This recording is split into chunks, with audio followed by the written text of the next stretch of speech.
Part 1, People. His cardinal mistake is that he isolates himself, and allows nobody to see him, and by which he does not know what is going on in the very matter he is dealing with. Lincoln's reason for relieving General John C. Fremont from his command in Missouri, September 9, 1861. 1. Get out of the office and circulate among the troops. During his 4 years as President, Abraham Lincoln spent most of his time among the troops. They were number one to him, they were the people who were going to get the job done. He virtually lived at the War Department's telegraph office so he could gain access to key information for quick, timely decisions. He met with his generals and cabinet members in their homes, offices, and in the field, principally to provide direction and leadership. He toured the Navy Yard and the fortifications in and around Washington, and inspected new weaponry, all to obtain accurate knowledge of the workings and abilities of the armed forces.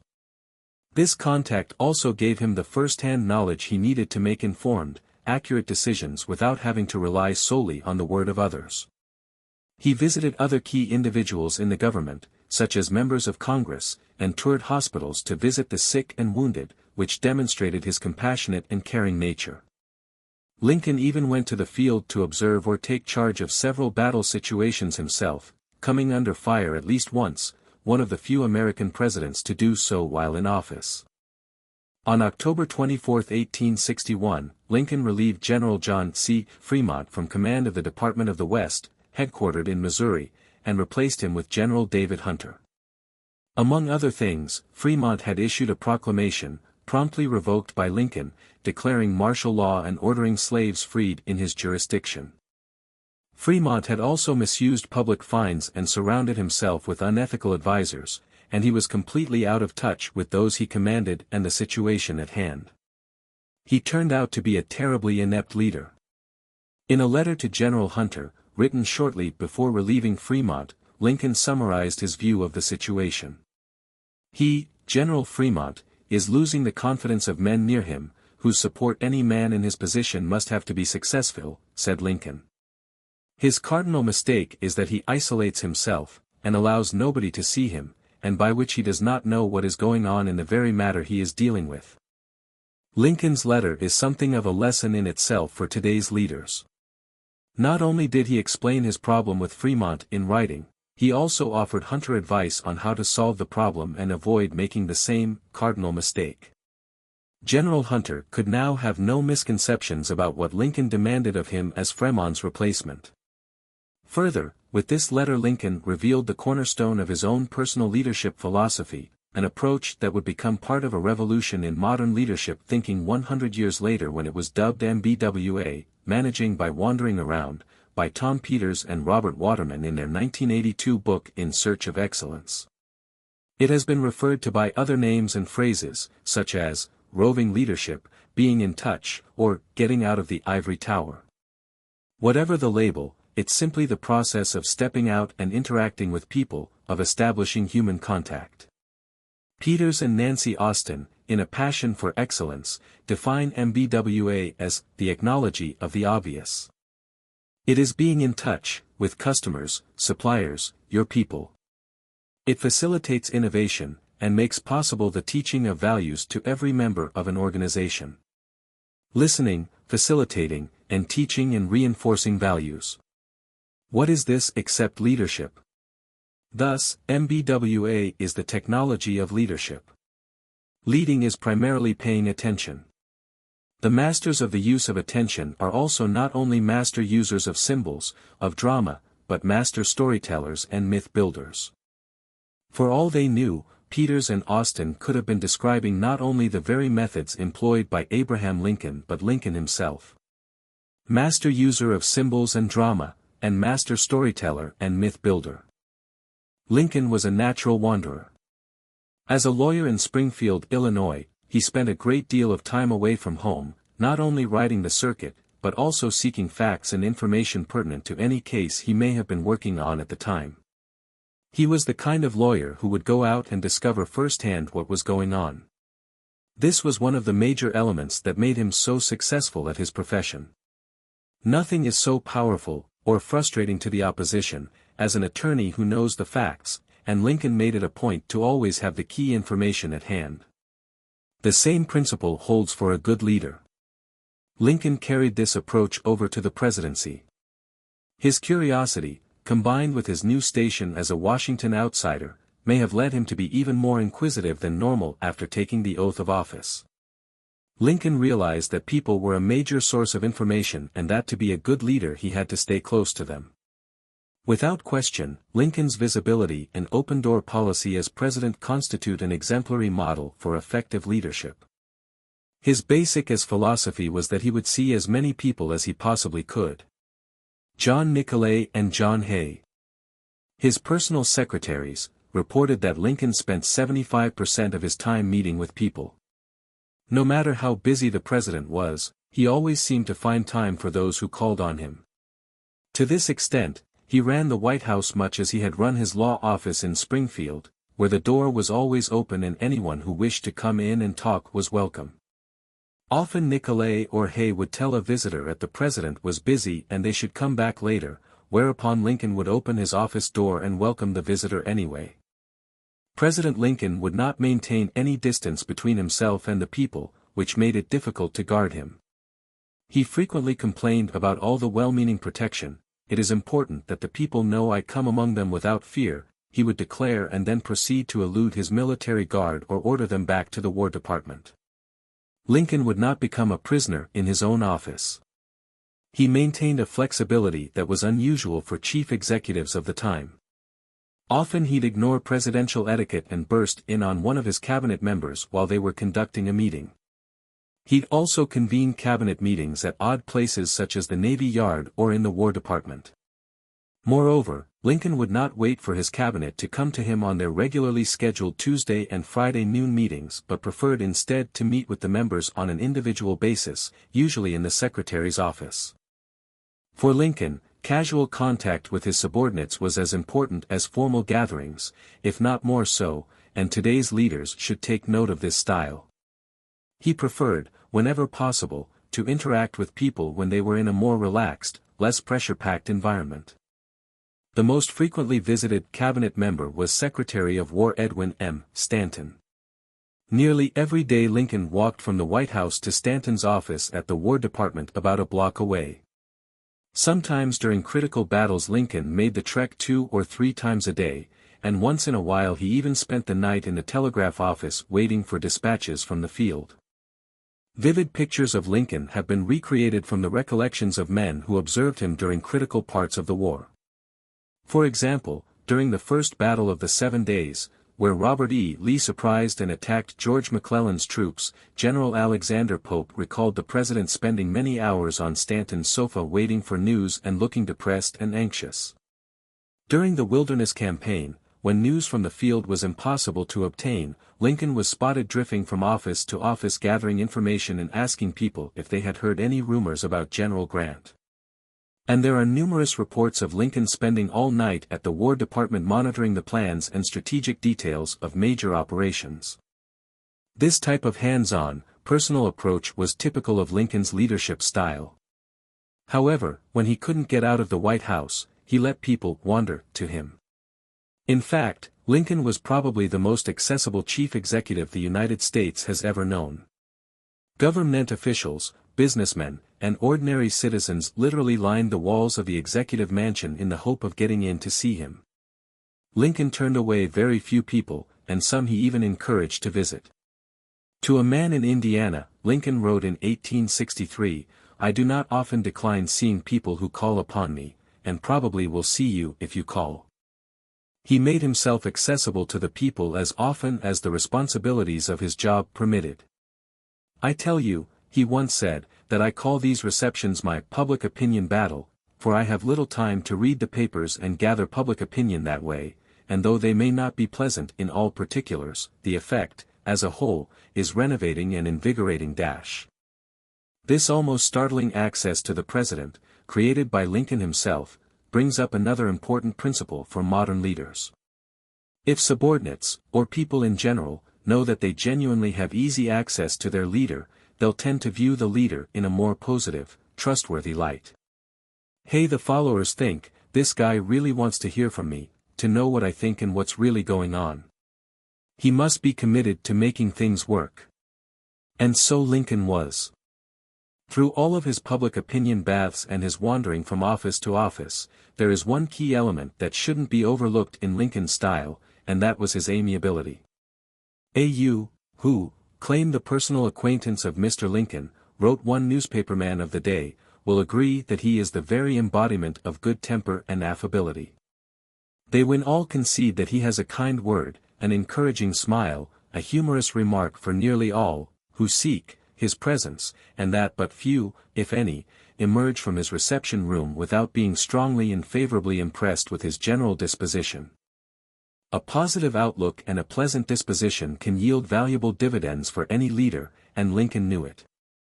Everyone likes a compliment, wrote Lincoln to Thurlow Weed in 1865. He knew that people like to be complimented, that they enjoy sincere praise as well as talking and hearing about themselves. As always, he put his knowledge to good use.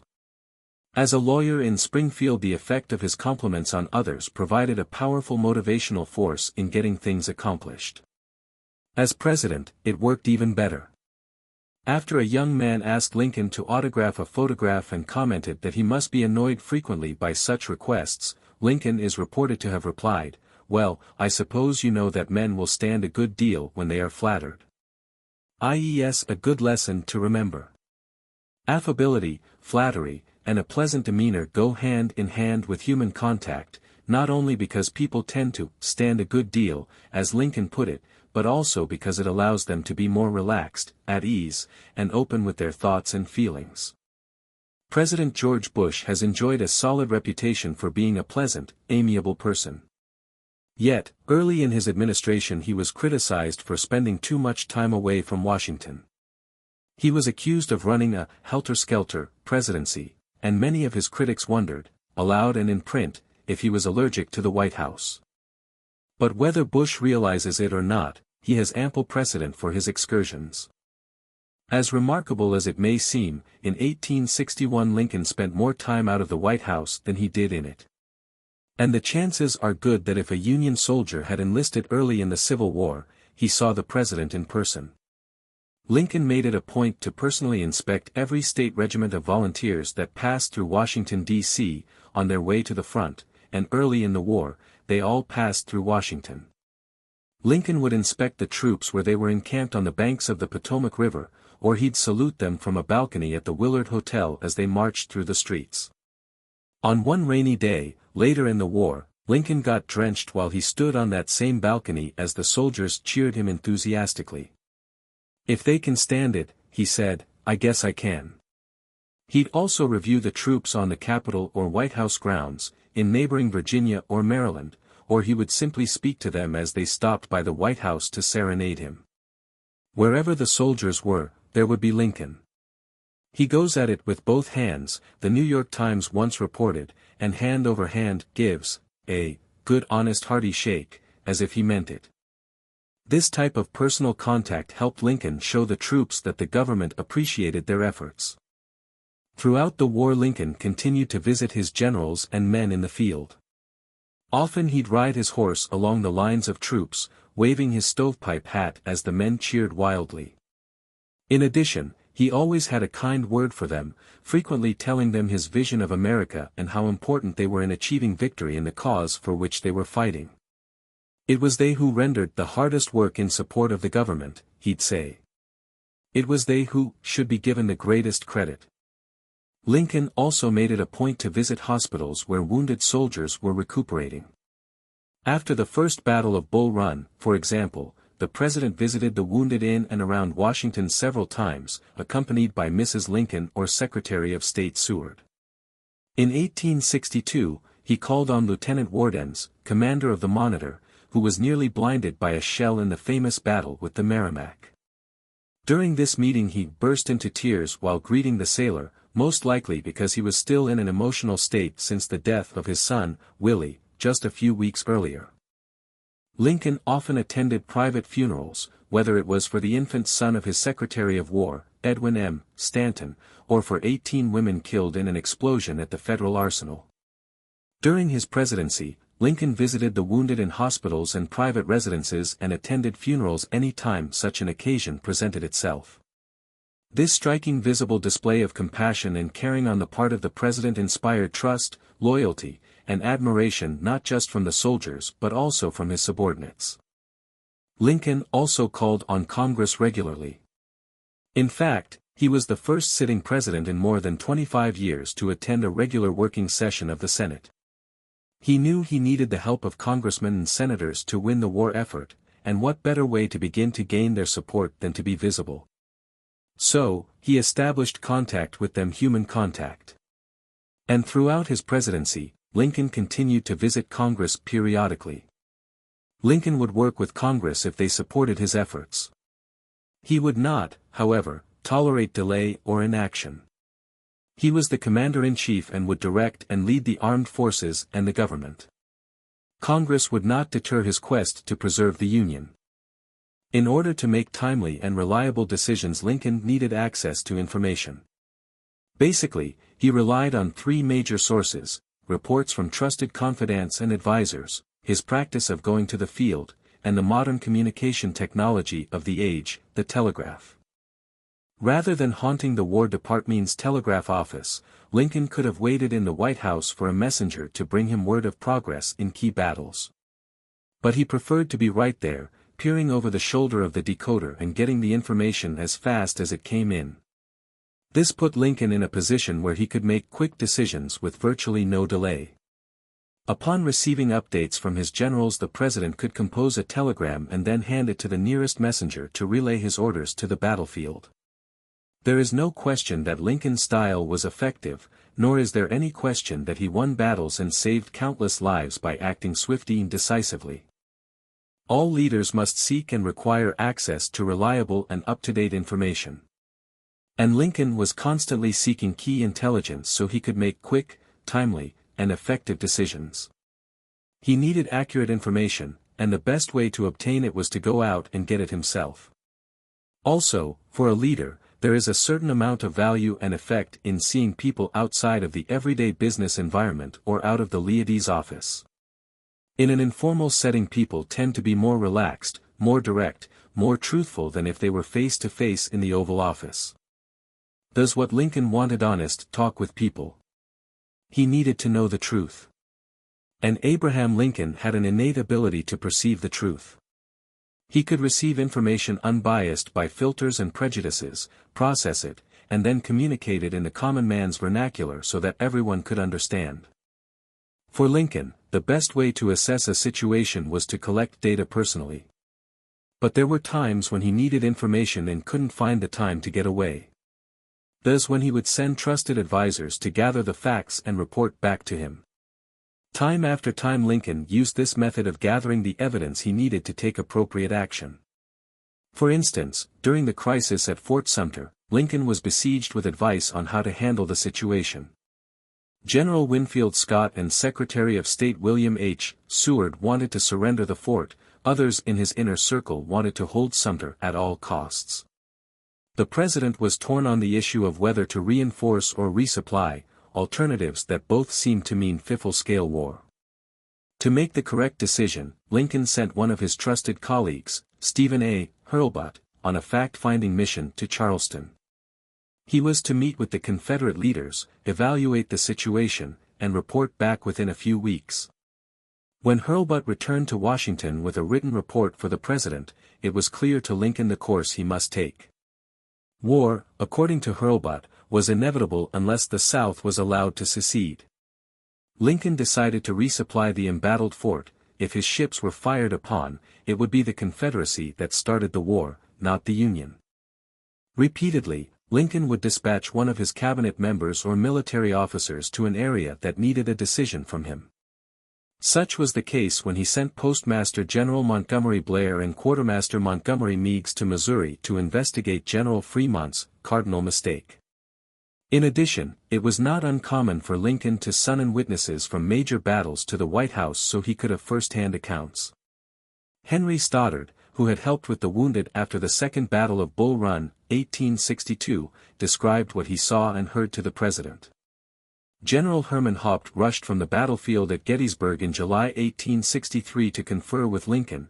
In 1864, H.E. Wing arrived in the early morning hours aboard a special train to give the president an eyewitness account of the Wilderness Campaign.